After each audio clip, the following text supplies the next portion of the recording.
know that when one gets the invitation and accepts the invitation to do a TEDx talk, the TED team sends them a full information package with details about how the event is going to develop, how to prepare the talk, how to deliver the talk, and they include a quite important body of detail about the importance of the spoken word, how powerful the spoken word, and I want to add the signed word as well, if we were signing here today, when we speak with others, how unique language is at conveying information, inspiring ideas in others, instilling curiosity, engaging the audiences, and increasing understanding.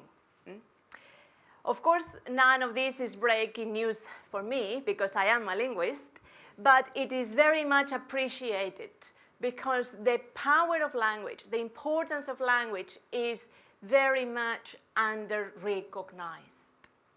And we know, we can understand and agree with the fact that, of course, language has to be the gateway to engaging with the world, to engaging with life. It is through language that we learn, that we establish relationships with others, that we make sense of everything around us. However, we see that it is not very much acknowledged, that this ability that humans have needs to be further supported across the board.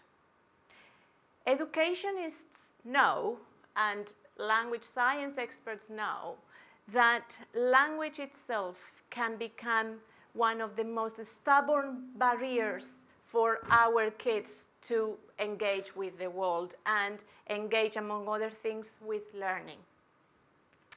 And I'm not talking here about the difficulty of some jargon. It's like, I'm not referring to the obstacle that not understanding the word proton can constitute, or geology, osmosis, algebra, adverb, for the sake of it, because we are linguists. It's not that.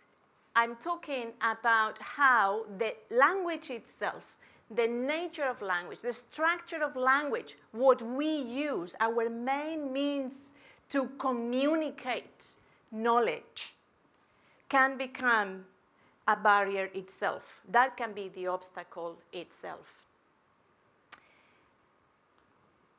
In the classrooms, we know across countries, this is a global issue. Kids don't absorb the majority of things they are taught. People typically pick up on maths, right? And it is very common to see on the newspapers governments worrying about low levels of maths. And then some people conclude that maybe kids are not, up for numbers. When the problem, we say, lies in language itself. What is blocking the understanding is their low ability or their difficulty to grasp the language that comes with the maths. Let's take this example for the argument. Let's assume a class of young students, young pupils, who are learning the timetables. And then we have a teacher really wanting to engage all the classroom in the timetables, and he really or she is really wanting, like, yes, maths is so much fun. You're going to really enjoy it. You'll see, because hey, let's do some fun facts. For example, just choose any 2-digit number, and for each one of them, reverse them and subtract the smaller from the larger one. I bet that even us here today for a nanosecond had to go like, sorry, what? What is it that I have to do? So imagine a 7-year-old, an 8-year-old in the classroom with all these going like this over their head, okay? And in the meantime, these kids have the teacher telling them, this is so much fun. right? This is amazing. I don't understand why you don't love it, right? Instead of pausing and analyzing where the obstacle is. Because these sentences are terribly difficult to unpack. It's language what we need to attend to.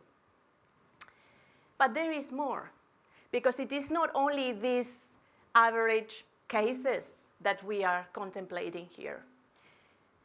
Language science experts know something that very few people know, which is that about 10% of the world population, which is approximately 6 kids in every class of 30, have language difficulties, including specific language impairment or developmental language disorder. The two names are for the same thing. These disorders are not speech impediments. They have nothing to do with the IQ. They are about language not functioning completely well, language not being completely healthy in these individuals. We notice that because they may sound as if they were about 2 years younger than what they really are. They may have problems expressing themselves in complete sentences, like I playing football, for example, and having problems understanding. The biggest tragedy around it is that we know that we have been missing cases all the time. We are not identifying the children who need support for this because of lack of awareness, because of incomplete knowledge about what is involved in it, and lack of policies supporting addressing the issue. So what we need is greater awareness across society. That is why I'm raising my voice here with you.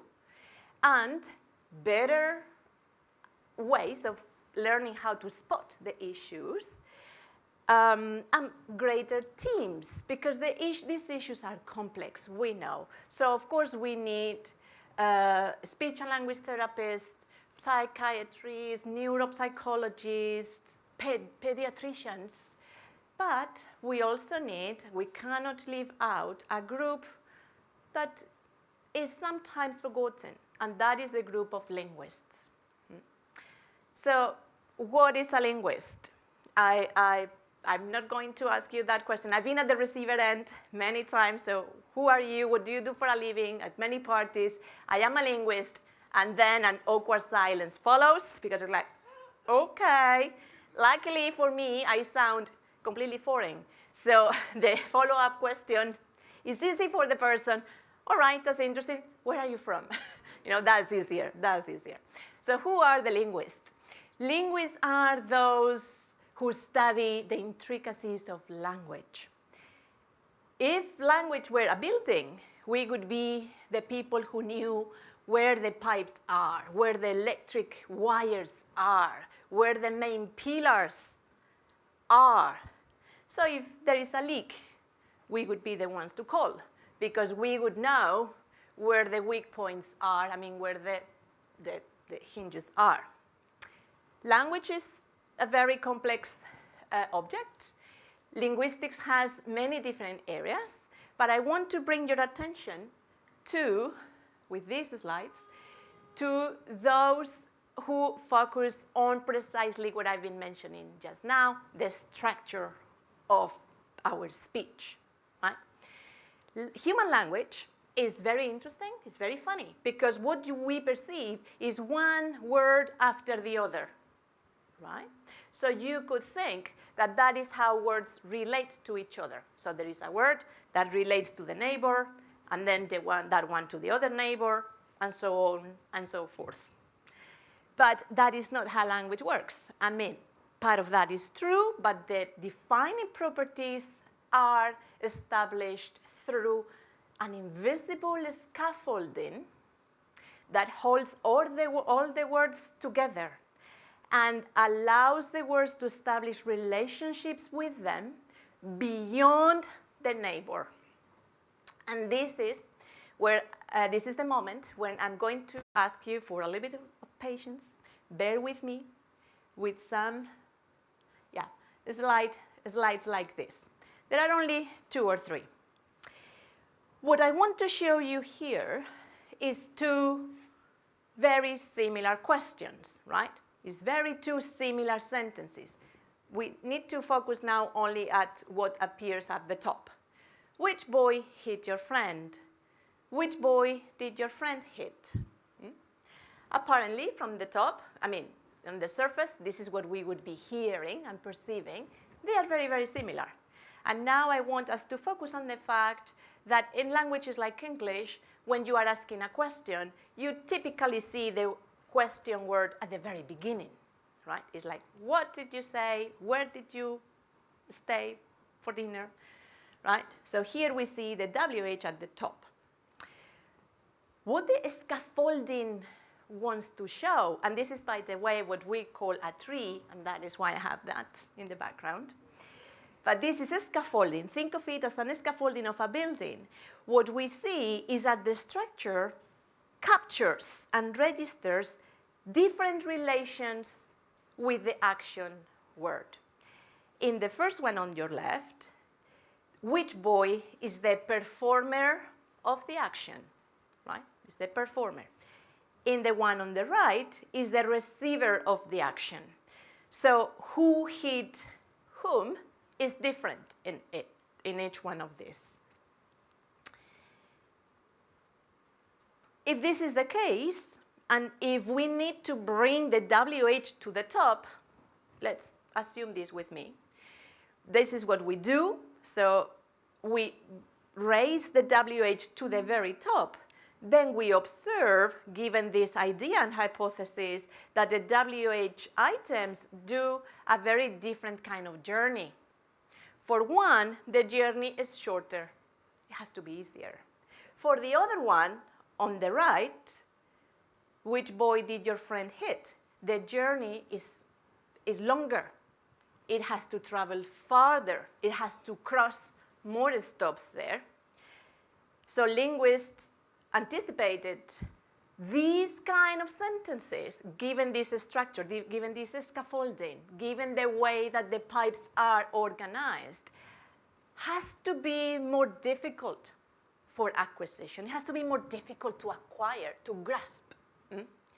So, ding, ding, if this is the case, this can be a case to break the deal in some cases where we want to spot language difficulties, because we are saying that our theory predicts that one is more difficult than the other. And guess what? This has been tested across many languages, and this is the case. While, questions are never super easy, but if the questions that are definitely more difficult across speakers are those that are like the structure on the right.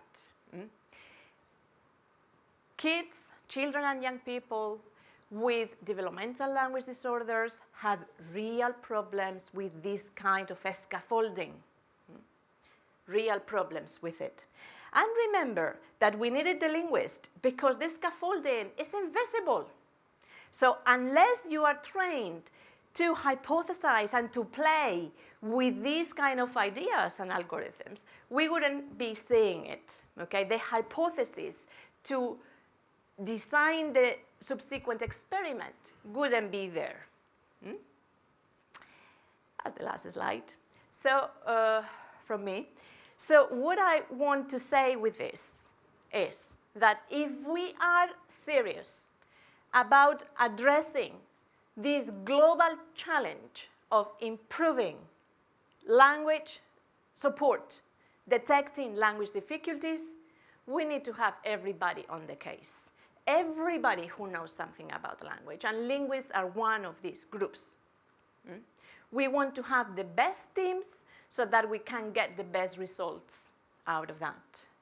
because we cannot continue failing. We cannot continue failing our kids, our generations of kids, because we are not good enough to detect the cases that need support. Do you want to know why we know that we've been failing? Because nowadays, between 60 and 70% of young people at youth offending institutions are shown to have some sort of developmental language disorder when they are assessed. By the way, they are typically or very often only assessed for the first time once they are at the offending institution, which I want to think that you can agree with me that this is doubly alarming. First, because it shows how the system, education and health system, has failed these kids. Of course, they fail out of education. Nobody had identified the extra support they needed for language. It was in nobody's radar or what. And second, because if they were being assessed and identified at the offending institution, these kids went through the criminal justice procedures without any supporting measure, without having had their disadvantage properly documented and acknowledged. So who knows what they were understanding when they were facing questions from point one, from the police station. And let's go back to the trees if we want to remember these questions.